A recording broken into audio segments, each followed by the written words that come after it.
The subject I've chosen is a bit of an elaborate subject, but I would be looking at certain aspects of this, which is to really ask the question, taking off from the kind of issues which K.K. George and Professor George and others, particularly him and Professor Gulati, virtually set the agenda to an understanding of the way in which center-state fiscal relations or center-state economic relations in general had evolved and were going to evolve over the years in the Indian context. And it was a context, of course, which was remarkable. It was remarkable not merely because of the Constitution of India as a union of states, but it was remarkable because of the fact that here was a country which at that point of time, when we gained independence, had an extremely low level of per capita income, was geographically, of course, huge, with a large population, very diverse in character, divided in many senses because of caste and other factors. And in such a country, we chose at that point of time to launch on development within the framework of parliamentary democracy with one vote for every citizen. And that was actually a remarkable phenomenon in an ex-colonial and an underdeveloped country at that point of time. And therefore, India's development experiment within this framework of parliamentary democracy attracted worldwide attention. Some of the leading economists in the world, some from the left, like Maurice Dobb, Rosenstein Rodan, Ragnar Fish, I mean, you name it, all the top economists in some sense came to look at or to examine the Indian experience and write about it and make their own suggestions because of the fact of the remarkable nature of this experiment. And one remarkable aspect of that was to a certain extent the effort to try and develop meticulously a framework in which what was a union of state could stay together, that in some sense, how exactly do you ensure in this quasi-federal framework in which you would be able to ensure development of the country as a whole, as a nation, because that was a period of a real nation-building exercise, but to do it in a fashion in which both the center and the union can hold. And crucial to that, of course, was the decision to actually say that given the asymmetry between the ability as Professor Gulati, Professor George and many others subsequently based on their work have shown us, that taking into account the fact that there is a significant asymmetry between the ability of states to mobilize resources through taxation efficiently and their responsibilities, their development responsibilities because of being provincial governments, which within the framework in which you respected the subsidiarity principle had to undertake a lot of the developmental responsibilities and therefore had to undertake a lot of the development expenditures which were needed. That in order to correct for this asymmetry, it was decided that there should be a framework of devolution of resources, and this was supposed to be done in a way which would be both vertically and horizontally fair, for which it was decided that we should constitute every 5 years, the nation should constitute every 5 years, an independent, and that's very important, an independent finance commission, which will then draw up the principles both for sharing in vertical sense of the devolution of resources and some principles for the sharing of resources between the states such that pre-existing regional inequalities don't get aggravated over a period of time. Now, I really wanted to turn to this, not to really ask the question whether the Constitution has been respected or not from the point of view of this principle of the devolution of resources, because as I said, much work has been done on this. But I want to place this in a context which has become important today because of the fact that we know that in many senses at the political level there are huge, and at the political level as opposed to the economic level, there are huge challenges to this quasi-federal system with a tendency towards centralization of a kind, which of course people have tried to capture by saying that, we got into a situation where we need one tax, we need one language, we need, most recently, we need one election if we are one nation. And For example, the Tamil Nadu Chief Minister has said that this is a blatant attack on the federal structure of the country. So that what we've had is really in recent times a significant degree of attention of a kind which hadn't been paid adequately in the past, excepting for instances when there was a particularly intense conflict between a specific state and the center, or the center's representative in the form of the governor. But this has become now a routine issue in state after state where opposition parties rule. This has become a routine issue. So we have a political challenge, and there is a tendency to say that, listen, I mean, because of the fact that the degree of effort and attention which had been paid to understanding the complexity of center-state economic and fiscal relations and their evolution over a period of time, the same degree of attention was for some reason, because it wasn't as consistent a phenomenon over time, was paid to the political challenge in the form of centralization which would occur, and the link between the two. And this, in fact, this morning I noticed that the most recent issue of the London Economist, for example, has written about federalism in India and tries to make the point that, having a degree of integration or a degree of uniformity or a degree of centralization, which is what it essentially is and not really integration, in the economic sphere is a good thing. And obviously, the argument which the London Economist gives is that it's a good thing because of the fact that that creates a national market, which is of course in the interests of global capital.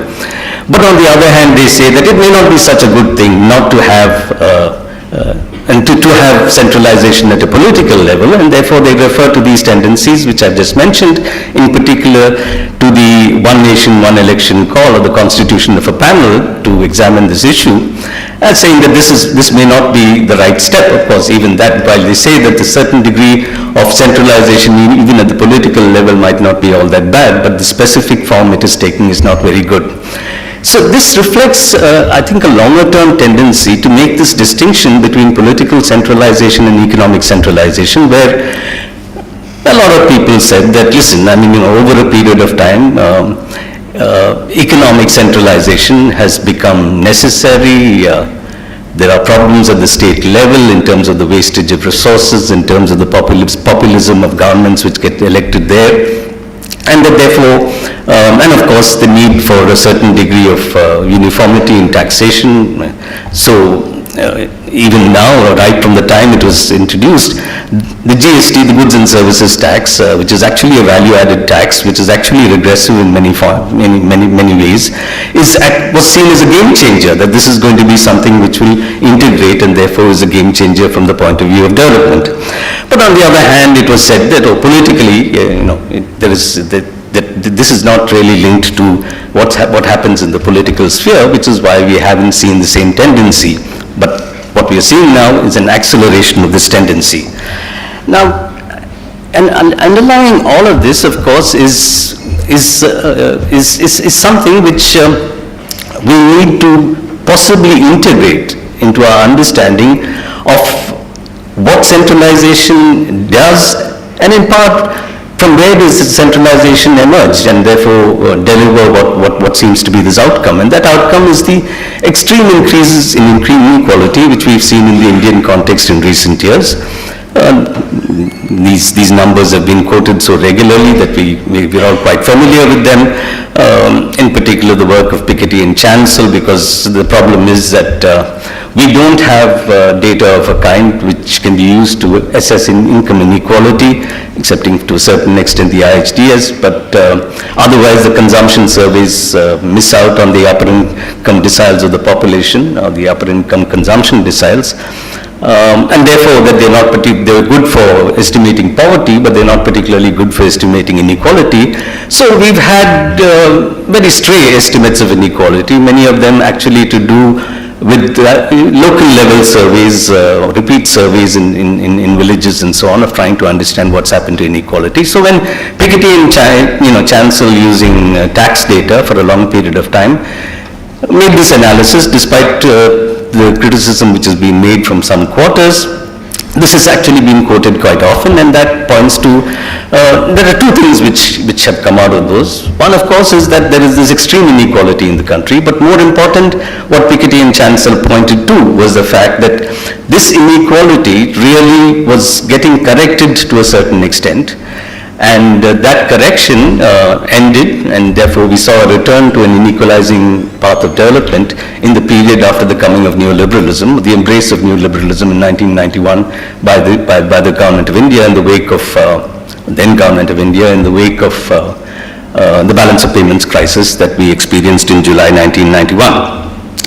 Now, along with that, besides this inequality, and as I said, in inequality which is increasing, there's also been work which points to, these are the trends over time, which points to extreme wealth inequality. And this extreme wealth inequality, which of course partly came out of work which is done at the World Institute of Development Economic Research, but subsequently has been taken over by Credit Suisse and by Oxfam and others, points to once again an extremely high level of inequality of wealth, but also an inequality of wealth which, as in the case of income, seems to be increasing in the more recent period. And the most recent of the Oxfam reports, of course, points to the fact that 40% of the wealth created in the country between, over the decade sort of ending 2021 had gone to just 1% of the population. And only about 3% went to the bottom 50%, and it pointed in particular to the billionaire phenomenon. I mean, the fact that India suddenly started generating on a routine basis newer billionaires, and everybody, of course, speaks of one of them who, in a very short period of time, became the richest in India, in Asia, etc., which is, of course, Mr. Gautam Adani. So we have these three things. One is we have this long-term tendency of a sort of erosion of the sort of the ability to be able to ensure a degree of vertical and horizontal equality in center-state relations, fiscal relations in particular, and we have the centralization of the political centralization, of which we had, of course, some experiences over time, some tendencies over time, prior to this decade, to the most recent decade. And of course, we had the period of the emergency, which of course was characterized by a high degree of centralization in political decision making. But all said and done, there is evidence to suggest, or there is, our experience does seem to suggest, that there's been a substantial increase in this political centralization. And the third, as I said, is this extreme inequality, which is also tending to accelerate in the most recent period. Now, the reason this inequality also matters is because of the fact that it's not that we didn't have inequality and also a tendency for inequality to increase to the extent that we have evidence to be able to examine this in the past. In fact, the thing about the late 1950s and early 1960s, going up to about 1966, was the extreme concern within the government of India about inequality in the country. In fact, there were a large number of official reports, official committees, which were set up to investigate inequalities of various kinds. So we had the Monopolies Inquiry Commission report, which was very concerned about the increasing concentration in a few big business houses of corporate assets, of assets outside the financial sector. And then we had the Dutt Committee report, the Industrial Licensing Policy Inquiry Committee report, which also looked at industrial concentration, but more importantly, went on to suggest that state policy at that point of time, including policies meant to curb increases in asset inequality, like licensing, etc., and of course the provision of credit by the banking system, was actually worsening inequality in terms of asset inequality within the corporate sector. And finally, we also had the Mahalanobis Committee on income distribution and levels of living and standards of living in India, which also came in the mid-1960s. So the point was, at that point of time, while there were some signs that inequality was increasing, there was a concern about this inequality and a concern within the state. I mean, it was not a concern just of the public at large.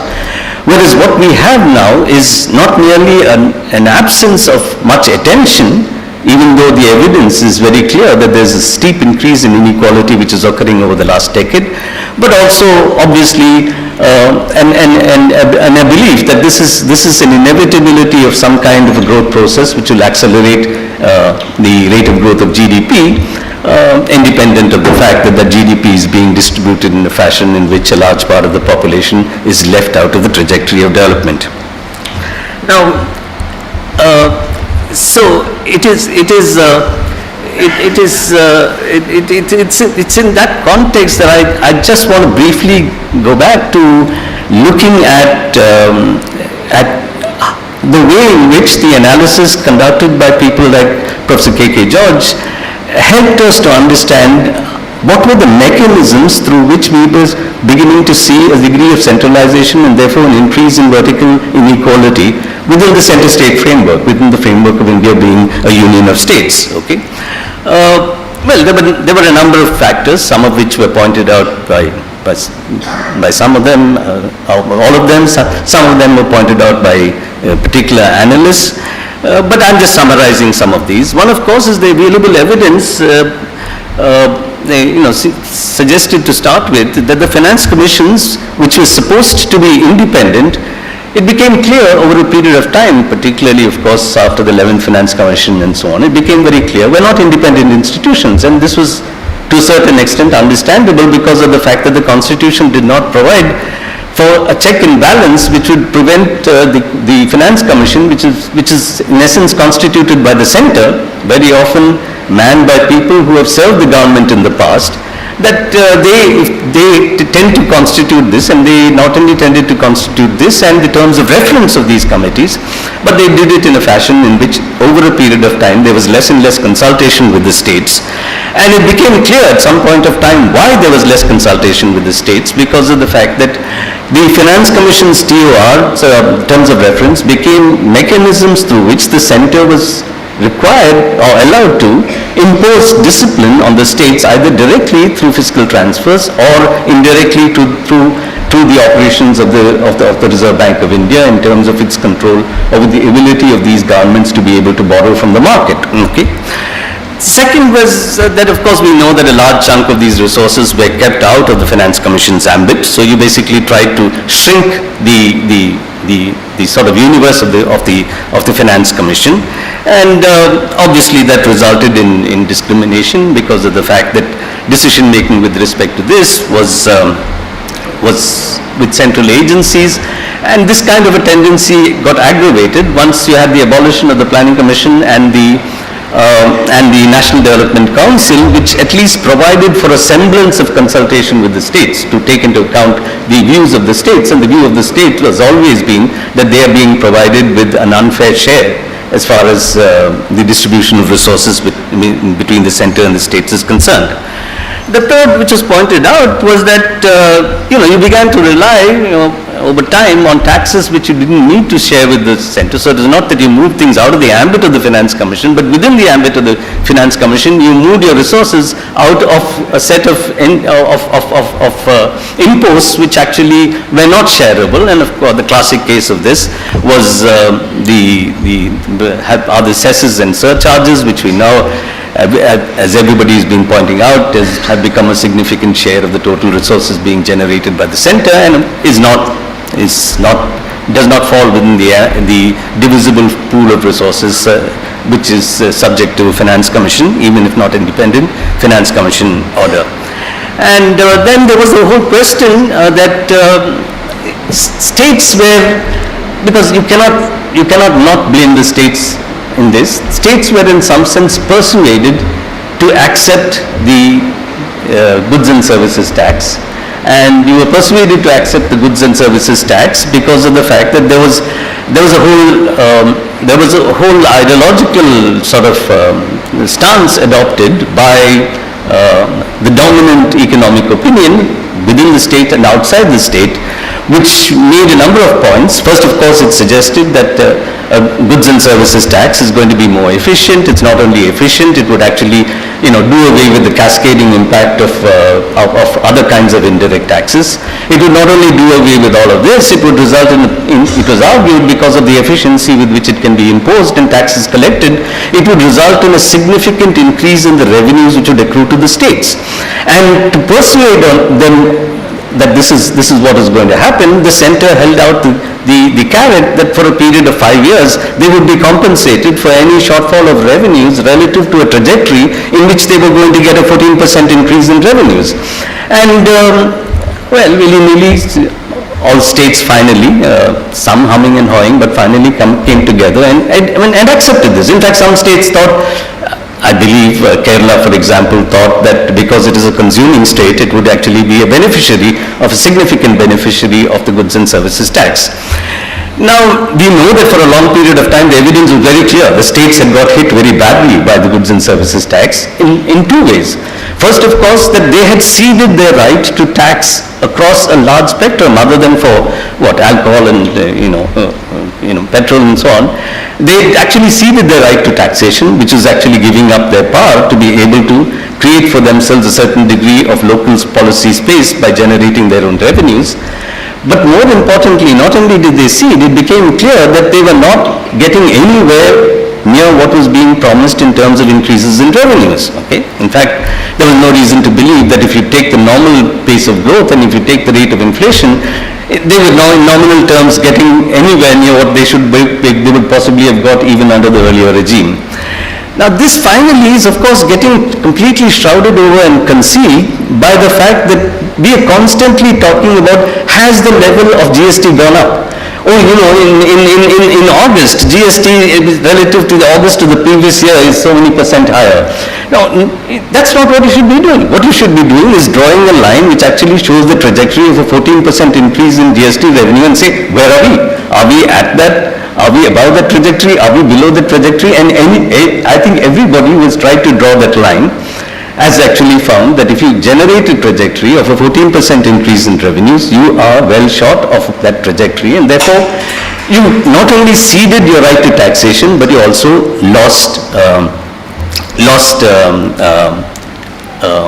out in terms of the revenues that you were able to mobilize. And once the compensation ended, you actually knew that you're in a situation in which many states are really in a steep crisis. And this crisis is all the greater because of the massive attack which came through getting the states to implement the FRBM acts, which voluntarily forced them to reduce the extent of borrowing that they would undertake. And this then became a disciplining influence where both the center and the central bank put together can actually prevent the states from going out and borrowing. Even in a situation like the COVID pandemic, where a large part of the expenditures on health had to be undertaken by state governments, you actually had a situation in which, excepting for a very small fraction, any increase in borrowing from the market would actually be accompanied by conditionalities, that you must meet the following things, then you'll be allowed to borrow another 1 percentage point of your state domestic, your SDP, more than what was permitted earlier. So you put all of this together, and here the picture is very clear. Here the picture is very clear that actually it's a set of acts of commission, not omission, but it's a set of acts of commission which is generated the inequality which has precipitated what is an evolving but already quite a serious crisis in terms of the position of state finances in a number of states. Now, if we place this in the context of the other inequality that I've been talking about, we can ask the question, listen, in some sense, is this just a question of revenue sharing, or is there a larger agenda? And I think that we can possibly argue for a larger agenda, which if we place it in the context of political centralization. Because what does political centralization today amount to? It really amounts to the fact that you want to create a situation in which, at the state level, you cannot have governments which are different from the government at the center in terms of the party which actually rules the alliance or solely rules the government. You actually want a double engine. You appeal to the people that they should actually vote for a double engine sarkar. Now what does a double engine sarkar mean? It basically means that if you want to get the benefits of development which the state is supposed to provide, then you cannot get it if you don't elect a government which also rules at the center, which essentially is saying that politically you want to create a situation in which you do not respect the notion that there has to be a certain degree of variety, of diversity in the political mosaic which constitutes the Union of States, that is India. Now this, when we look at this aspect of it, one of the things which emerges is that to partly ensure this, what do? You try and put a squeeze. You try and put a squeeze on the ability of state governments to undertake a set of policies which will bring the party, whichever be the party in power in that state, will bring that party of power a certain degree of political legitimacy. And in this, two things are quite crucial. A certain amount of capital expenditure undertaken at the state level, which is not purely a central scheme or central project, and a certain amount of provision of spending on welfare. Welfare in the form of course, food, and for ensuring, some degree of guaranteed employment, which started in Maharashtra. Let us not forget, it didn't start at the national level. So you basically need a certain amount of spending in terms of capital spending as well as spending on welfare measures. And what you're trying to do is actually create a situation in which you're reducing the resources of states to basically meeting the legacy expenditures that they have built. If you have hired people in the past, you got their salaries and pensions to be paid. If you have borrowed in the past, you have interest rates, interest to be paid, because that is a commitment. And if you end up with a situation that at the end of it you do not have any resources left, you cannot, of course, firstly to start with, undertake capital expenditure, which gets cut out, and then of course you cannot undertake welfare expenditures. And even to the extent that states somehow use every penny that they can get and borrow to undertake welfare expenditures, this is dismissed as being in the nature of whatever they call it, reverie or something like that. That is, that these are basically subsidies which are being handed over for political purposes. This is populism of a certain kind. Now, if therefore what we have is that we are ending up where at the state level, to the extent that there is any developmental expenditure which is being undertaken, even to the extent that the expenditure is shared by the state, these are increasingly branded as central schemes, and not merely central schemes. Basically the highest authority. Every scheme is a prime minister something, so you basically say that all expenditures are central, so that you want to actually squeeze the expenditures which can be undertaken, and the sort of the sort of credit for that expenditure devolved on the state or the party which is ruling the state to give it a certain degree of political legitimacy. That is in some sense what he wanted to do. So if looking back now, this was not just a process of the erosion of a principle of sharing of resources. This was actually a process of ensuring political centralization, that you actually wanted to get to a situation where you can in some sense ensure that one of the principal ways in which a government can win itself legitimacy gets eroded because of the fact that it doesn't have access to the resources to be able to win that legacy. Now, does this mean that this principle that you shouldn't have populist expenditures operates for everybody? Of course not. We know that there are huge amounts of populist, schemes, if you want to call it that. I don't think they're a bad thing at all, but so-called populist schemes adopted by the center, adopted by governments in the states which are ruled by parties which are similar to those which rule at the center. So there's no question that, these expenditures are being undertaken in substantial measure. But more important than that, what we begin to see, and that I think that's the last point, that in some sense that some of these expenditures now are actually, or absence of resource mobilization, are actually measures by which you create the income and asset inequality that we observe. And I just want to take a simple example, which is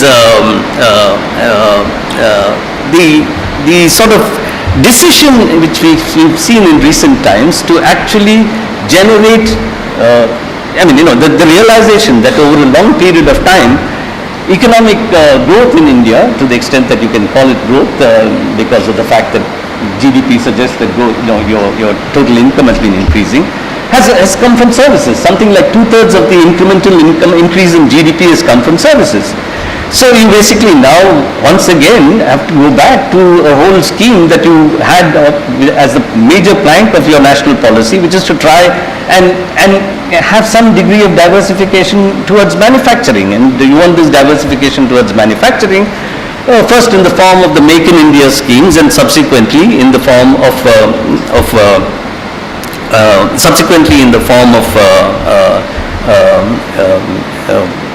production in India of a substantial amount of manufacturing goods, particularly in high-tech areas. Now, how is that sought to be ensured in recent policy? What is Make in India? It basically is now hinging on one particular scheme, which is the production-linked incentive scheme.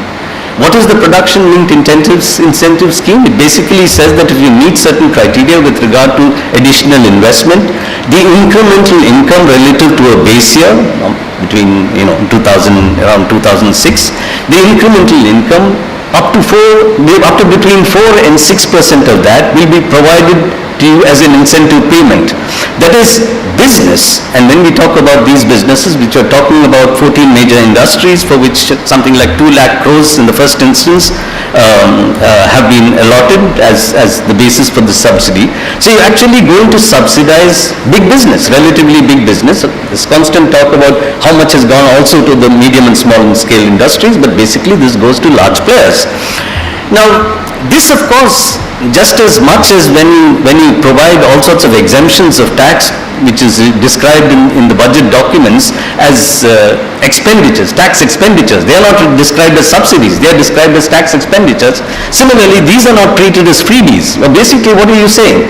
You're undertaking production, which you anyway possibly would have undertaken, but if you actually undertake it and increase your production over a period of time, we will give you a cash incentive. Now, if you get a 6% cash incentive, that's like adding 6% of incremental sales to your profit, which is actually a big incentive to provide. Who does this incentive go? So if you take one stream, which is information technology, where this has attracted a lot of attention, which are the government itself has said there are 38 companies. This includes global ones like HP, Dell, Lenovo, Foxconn, and they proposed increments of over $40 billion, rupees of additional production. So they're going to get something like 6% of this 3.35 trillion that they're going to generate. Now the point is, this response of these 38 companies is seen as very welcome because of the fact that when the PLI was first launched in this area, there were only 14 applicants who received approval, and only 2, which is Dell and Micromax, met the targets for 21-22, which is the first year. Why wasn't it working? It wasn't working because when the scheme started for IT hardware, the subsidy provided was only 2%. And they were not happy with 2%. The moment you hike the subsidy and pushed it to the 4 to 6% range, you're ending up with a situation where there is a significant response. So you're basically saying that, listen, you come and invest and we will give you a subsidy to produce additionally more. And what do you combine it with? Of course, it's currently on hold, but you combine it with a policy in which you're saying, oh, even this doesn't seem to be working enough. So what we're going to do is we're actually going to prevent imports of a set of products which should be produced domestically. So we suddenly overnight, I'm not against protection, but suddenly overnight we reduced to put under licensing imports of laptops and servers and hardware of that kind. Which means what? Which means you come and invest, and whatever you produce will be protected from foreign competition in significant measure because you need a license to import. And operating for this protected market, if you increase your output, up to 6% of your incremental sales will be given to you as a cash subsidy. Now this is an extreme example. I mean, we can, and I'm sure you're familiar with all. This is an extreme example of how state policy is used to engineer a redistribution of income and therefore of wealth in favor of whom? In favor of the big business groups. Does this help actually make in India? Well, Raghuram Rajan, who by no means is a radical, was the governor of the Reserve Bank, professor in a management school, basically said that, listen, they're going to encourage screwdriver technology, because what they'll do is they'll just import all of they can't import PCs, but they'll import all the components, come here and assemble PCs, increase production, which they can sell very easily at relatively high prices, and in addition to that, will give them 6% of their incremental value. So you can actually see that how there is a tendency to engineer this redistribution. Now, it is as a result of the adoption in multiple ways in recent times, the provision of land, the provision of subsidies of various kinds. In fact, if we take the semiconductor case, of course, these are allegations, this is what's reported in the press, but Micron Technology is going to make an investment in Gujarat, and supposedly the central government would cover up to something like 50% of the total project cost in one form or the other, and state government another 20%. You don't even have to invest. You basically have to say that I'll come there, I'll put my name to it, put a little bit of money, and I will produce for a market which hopefully you will protect for me. So that is really the extreme example of the way in which you engineer inequality, which creates the asset and income inequality of the kind that we see. Now, what is the problem with this?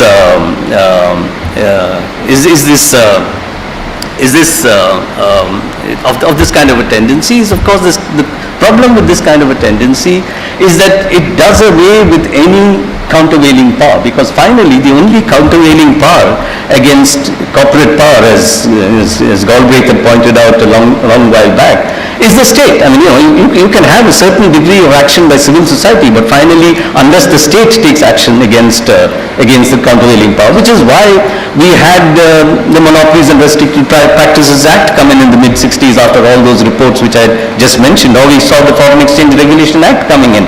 It was in some sense the state saying that, okay, we have to act as a countervailing power to prevent excessive concentration, because if you don't, over a period of time, you not only will have this concentration of wealth, you not only have capture of state policy in a number of areas, you basically will have a process in which whatever you do, I mean, you can have liberalization which is supposed to encourage competition. Take civil aviation, they're going to be very soon reduced to 2 or 3 airlines at most.